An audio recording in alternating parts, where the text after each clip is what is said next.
Hey Vampers, welcome back to my channel. We're back with the serial killer tutorial. Just kidding, we're having a Japanese curry tutorial. So Japanese curry is one of my favorite comfort foods. Spicy, comforting, just, it's like a nice curry beef stew kind of a mix. Now today we're making the vegetarian version, which is one of my favorites. I'm going to put the knife down before I turn into Ted Bundy. So I wanted to talk about a few things that we're going to need today. So obviously tofu or your protein of choice. Before I started going more vegetarian in my eating, I typically would use beef in this. And then you're going to need some carrots, some lovely carrots, which I'm too lazy to chop finely, so I bought some from the store. Snow peas, fresh picked green beans, Fresh picked green beans. fresh picked green beans, onion, potato, and broccoli.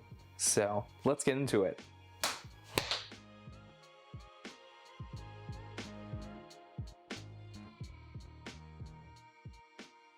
Alright, now that we've washed our hands, gotten our pressed tofu ready, and everything else is ready, we're going to hop in with our santoku knife. It's kind of like a chef's knife, it's just slightly different. It's best for cutting veggies and kind of softer things.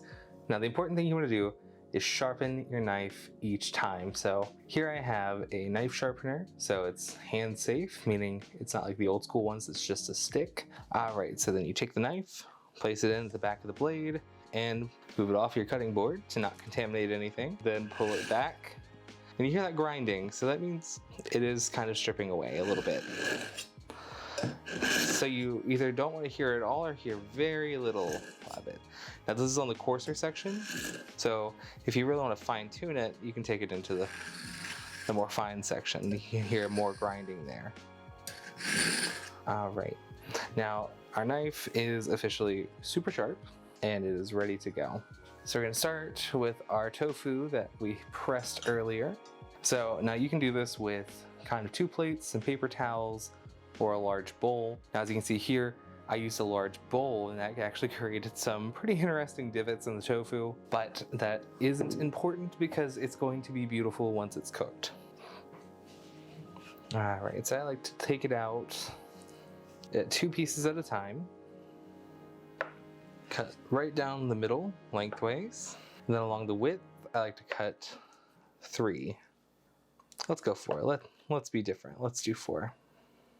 All right, now we have some lovely cubed tofu, and then just continue. Now you want to avoid a mistake that I made here. So you can see some of these are pretty thin, while some of these pieces are pretty thick. So now it does matter as far as when it comes to like cooking, just like cooking times and everything like that, especially with tofu, which we're gonna have to get a little more hands-on with. Okay, and like before, just right down the middle, right down the middle, and then into 4ths. Now the wonderful thing with tofu is it is so much like meat and it's so good for you. And it's really cheap. Now I will include a video in the description on tofu pressing and best methods and best practices and all that good stuff. All right, so we're gonna take our tofu and set her aside. All right, now this recipe is for one of my absolute favorites. So now it's got a lot of onion in it. So I have half an onion from something I made earlier. So I'm going to remove the skin just by hand. Right, now this onion was a little bit older, so she's looking a little funky, so I'm actually gonna take this top layer off as well. Now, we're gonna dice this onion. So the best way to do it is by taking your knife and cutting it at a 30-degree angle like that, giving yourself some nice little wedges. All right, so we've done one side. Now we're gonna do the next side. Now, as you start to get to the top here, just use your best judgment and be careful with your fingers. It is very easy to cut your hand right here. See how that slipped? So just be incredibly careful when doing this part. Now, I've opted to leave that spot a little bit bigger because we'll deal with that here in a minute. Now we got our onion all wedged up. Now we're going to take it, pat the knife. Now that we got the onion here, we're gonna kind of pinch the back just a little bit, making sure to keep our fingers tucked and away from the blade. And then we're just gonna put the knife on top and just go on down. Now in this recipe, I'm using a white onion. You can use red onions. I've done that before in this. I just find that these yellow onions do cook up a little bit better.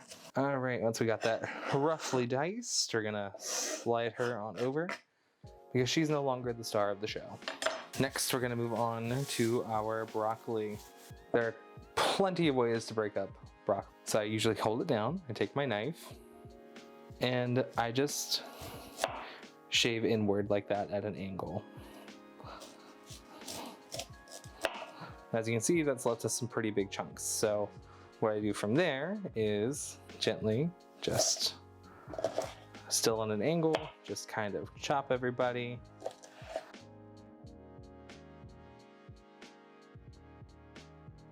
Now that might not look like a lot of broccoli, but this recipe is packed with veggies. So some other ones I use are snow peas. So we don't have to cut those. They are good to go, pre-washed. I also use carrots. You can choose to skin a carrot and julienne it. You know, cut it very thin, kind of in a matchstick shape. Or you can be like me and buy it from the store. Basically, when you're cutting, you want to get like a nice thin matchstick shape like that. I also use fresh picked green beans from the store, and now these you don't have to cut in half. I just do. I feel like they just kind of cook up a little bit better. So just get them all in a nice stack here. Let's give them a rough slice down the middle. Throw in any stragglers that have tried to escape. Keeping your veggies separate isn't so important, but keeping them separate from the onion on your cutting board is going to be important. And we'll see why here in a few minutes. Now, another essential part of this recipe is potatoes. So what I've done with potatoes, because if you've ever worked with potatoes, you know, thinly slicing them can take a lot of time. So I have a wonderful gadget called a mandolin. So this is a mandolin. Pretty much it is a big razor blade, so be careful when you use this. So it's on a stand, so we just kick out the stand, adjust our thickness here on the side so that lowers the razor blade. If you're using one like mine that has inches on it, I'm going between the 1/16 and 1/8 mark here. So we're gonna take our potato. Now, because mandolins are so dangerous, everyone kind of realized that you need to protect your hands. So they have these lovely things. So you take your vegetable and then just stab it on there, hold it down, and then just work it back and forth.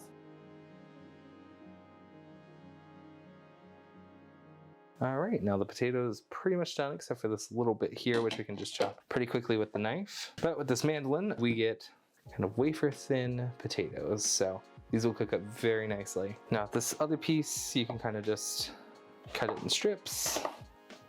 Now if I make this recipe with meat, this would probably be more than enough potato. However, since it is lower calorie because it does have tofu in it, we can stand to be a little more extravagant. So we'll load up the second one. Now, as you can see, this is a pretty starch-heavy meal. Got a lot of strong flavors already, just in the raw ingredients going into it, and this is why it is one of my comfort foods. All right, so we got our onions, our broccoli, our green beans, our generous portion of potatoes, got our carrots and snow peas on standby, and our tofu ready to go be seared. Now, another important part of this dish is going to be the spices. So you see I have them laid out here. All right, so we have our spices here. So we have our Curry Roux. That's the S&B golden curry, the hot kind, because I really like it spicy.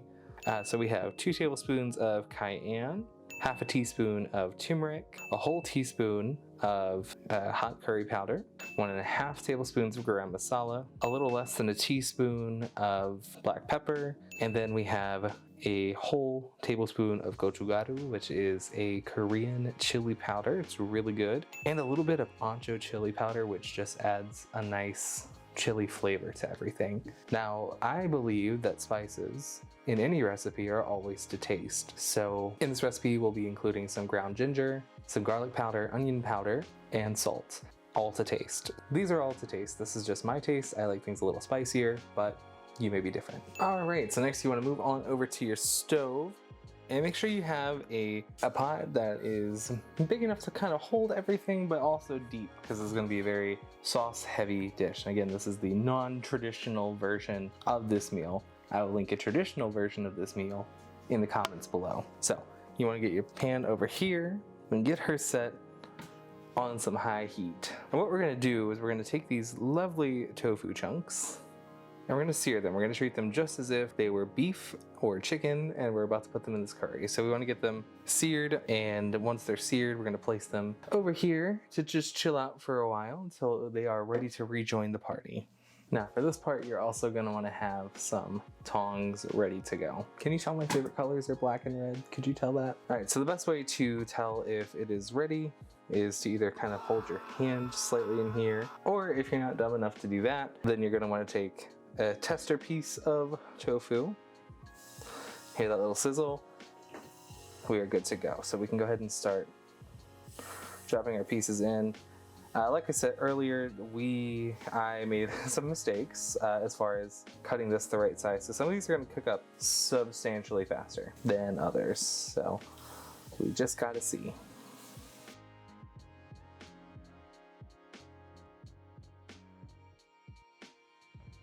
Alright, now as you can see, I've arranged the tofu in here pretty close together. Now if you're doing this with meat, you're not going to want to put as much in here because the fat from the meat will cause it to kind of steam, which you don't want. You want it to get a bit of sear on it. So with something like tofu, you can put a lot in there. Now as you can see, we still have some tofu left over, so we're going to need to do a second batch. So this is something I haven't completely mastered yet. You want to get it before, like actually just that, before it starts sticking. So again, something I haven't completely mastered yet, as you can see, but you know, like, good luck guys. Some of this tofu is going to look pretty unique, and that's okay. It just means we have an excuse to clean the pot after we're done.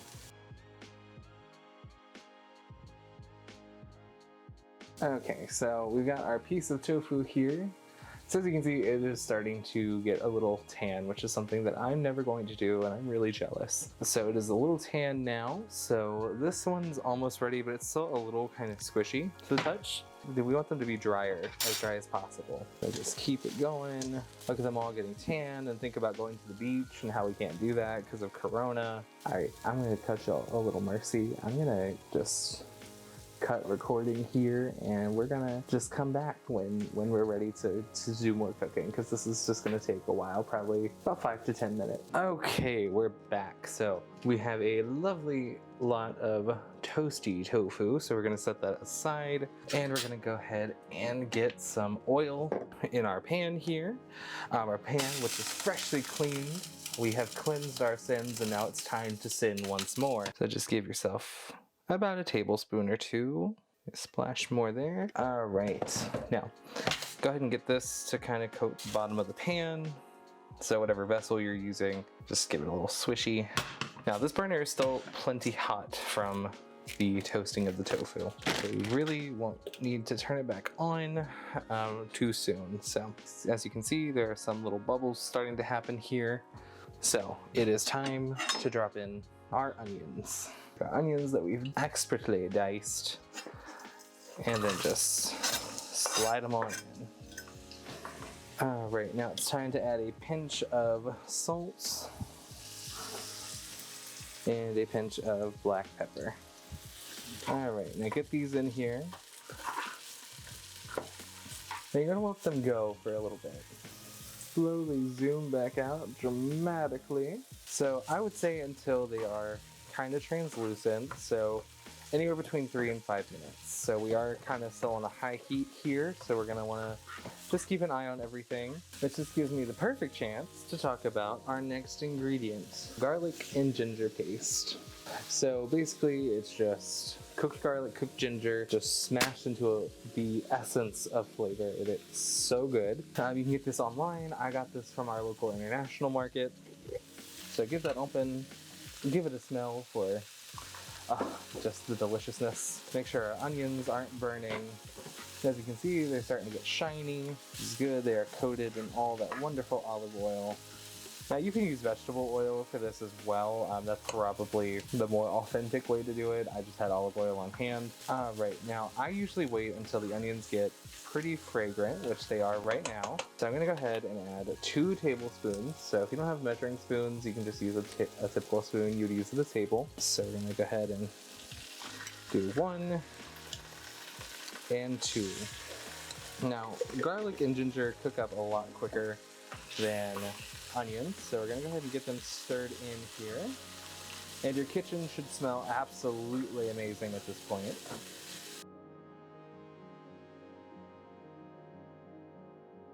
We got our aromatics going, so our aromatic vegetables. Now we want to add our hard to cook vegetables, which this recipe pretty much features them all. So go ahead and get them in here. Now with potatoes, you want to kind of make sure that they are not too awful stuck together. I mean, you're not going to get every single one, especially using a mandolin, but you get the gist here. So usually the potatoes I give like an extra minute to, just because they are very starchy and very hard to break down. All right, now we're gonna bring out our spices that we had earlier. So normally I just kind of don't really measure and just eyeball and go with how the spirit leads me. So I'm gonna go ahead and dump all these in. All right, now we're gonna give her a stir. And what we're doing right now is basically just ensuring that we have the most delicious fond on the bottom. As you can see, the bottom looks kind of dirty right now. And basically that's just toasting our spices, which is going to pay off here in a little bit.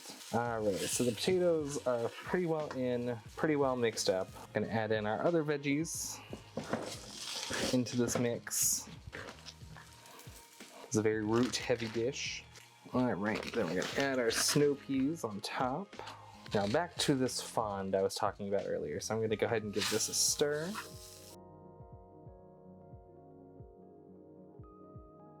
As you can see, there is that little bit there on the bottom. So I have water nearby.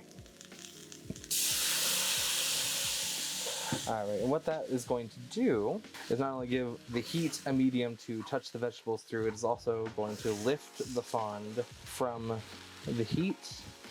And now we're mixing it throughout our veggies. All right, now earlier in the video, I did mention we're gonna do some things to taste. So I'm gonna start with a dash of paprika, a pinch of nutmeg, a pinch of ground mustard, a sprinkle of ground cardamom. Now any of these spices you can do raw and put them in with the onions and garlic. Then we're gonna use our ground ginger. As you can see, it doesn't have a top here, so I'm gonna just stick my finger in, get a little bit to fill up my pad. And then last but not least, a little bit of ground coriander. Now I'm going to get these veggies back up and stir in. So now the important thing to remember is this is a potato heavy dish that we got here. So there's a lot of starch going on. So things will be very apt to stick to the bottom just like that. All right, and again, we've had another fond build up. So splash some water on there.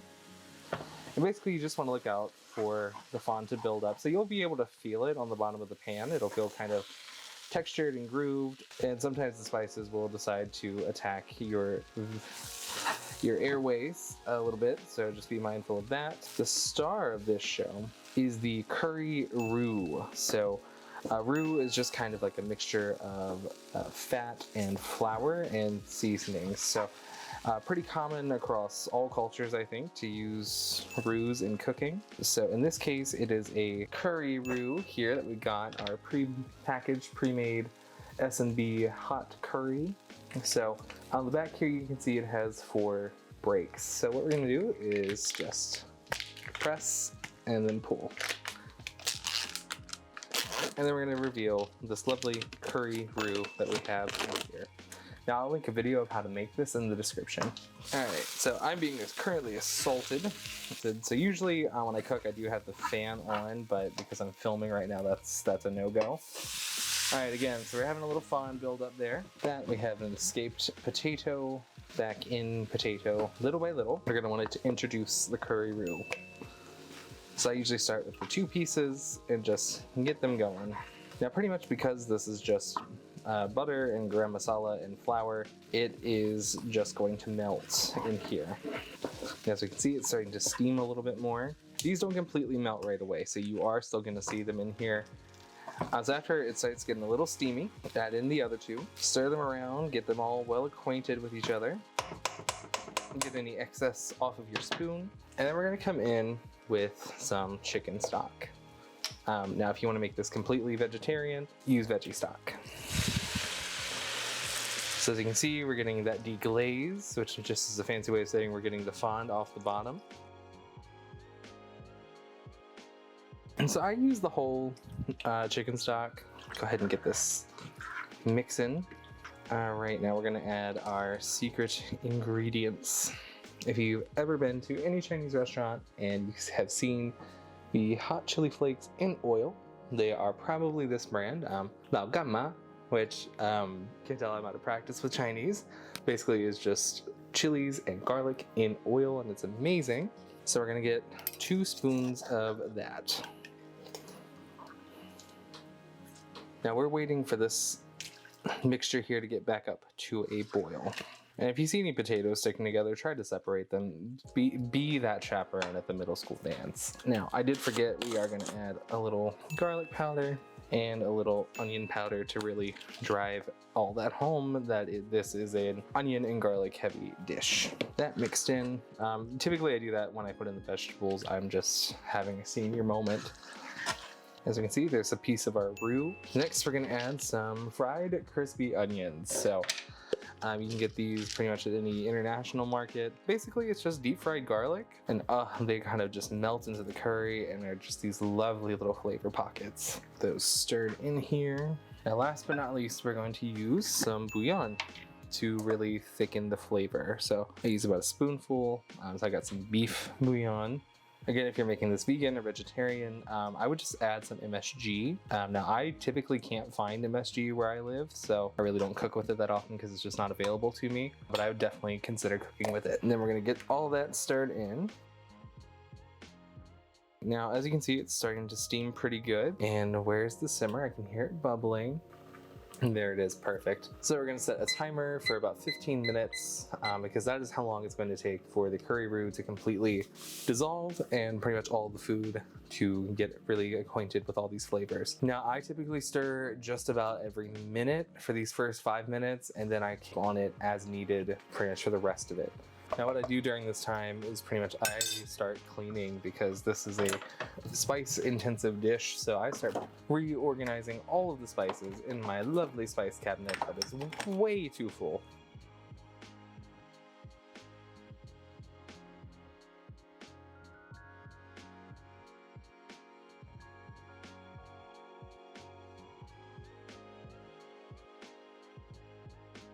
All right, so as we're going, we're noticing it's a lot less watery, so it's getting a little bit thicker. And you can see here that so it's still kind of like a gravy almost, but it is coating the back of the spoon, which is what we want to see because of all of the starch from the potatoes and the wheat from the flour in the roux. Now these roux typically also have cornstarch in them, which gives us this lovely sheen. So it's going to be kind of a shiny, thick sauce, which is literally bursting with flavor. Oh man, I never realized what a vital role the fan, like having the kitchen fan on, plays in the spices not assaulting my nostrils.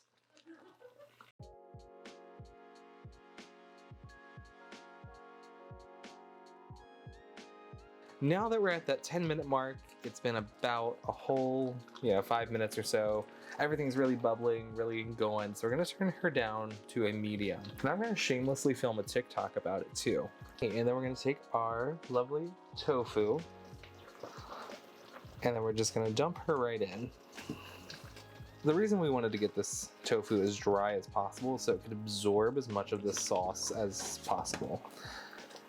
Basically, I think one of the best ways to prep tofu other than physically pressing it is freezing it. Now my sauce is getting a little thick, so what we're gonna do to kind of combat that is we're gonna add a little splash of water, and then we're just gonna get everybody stirred in. And now we wait another 10 momentitos.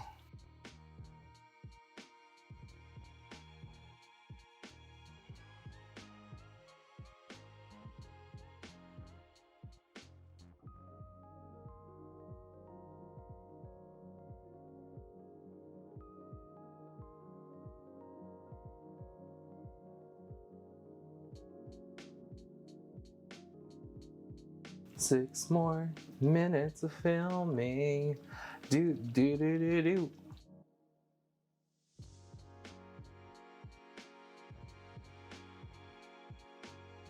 We cooking, and we vibing. We dying. I don't know, it was like extra. This shit was out to get me this time.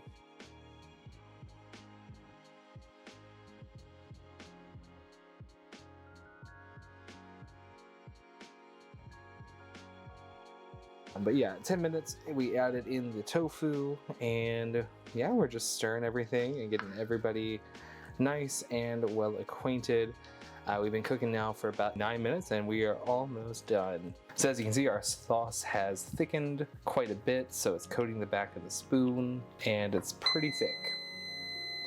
All right, that's our timer. So we're gonna kill the heat, slide our cutting board over out of the way, and remove this from the heat and let it rest while we go get our rice.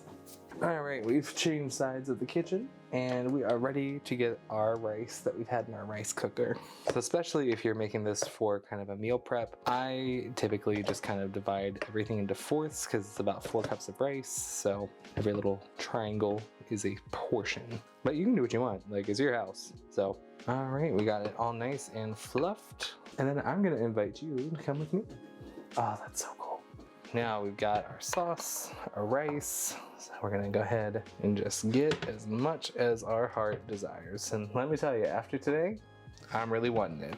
Again, this is so far removed from the traditional way to serve this and cook this and things that are in it. So again, I will link a traditional serving and preparation below. All right, and for the most important part of any meal, actually tasting it. It smells amazing. I did it again. Oh, it's so good. The potatoes are cooked to perfection. It is just as spicy as I like it, which is super hot. We got tofu, all the vegetables are cooked all the way through. The tofu is a really good texture. So this is a really good meatless meal if you want to make it on a Monday night when you're coming home from work and tired. It's just so homey. I don't know how to describe it. It's one of those things like mac and cheese is a comfort food for most people. This is my comfort food. I would rate this, of course, 1,000 out of 10. So yeah, let me know in the comments what your comfort food is and how you cook it. So I hope you guys enjoyed this video, and please make sure if you do like this and want to try it, you do. But if you want to try the traditional version, like I said, I've linked a couple Japanese cooks down below who do the traditional method of preparing and serving it. All right, and that's our video. So if you liked it, please let me know by leaving a like, commenting, and subscribing. I'll see you next time. Bye.